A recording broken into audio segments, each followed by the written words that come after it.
Your team is not burned out because they don't care.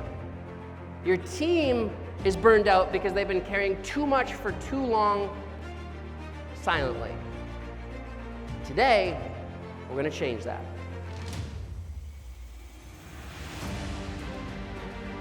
So what I want to do is I want to create a stressful reaction in 3 brave volunteers through the exciting game of Pie Face.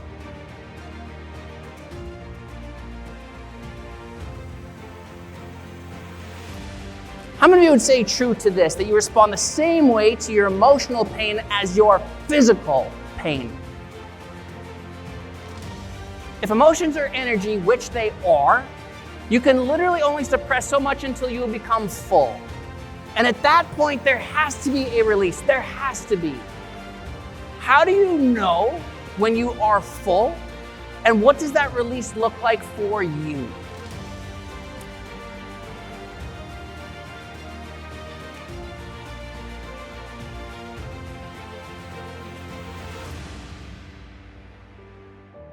My hope is that from this point forward, you will always be challenged but never defeated. Because if you do this, it means that you will always be living, not just existing.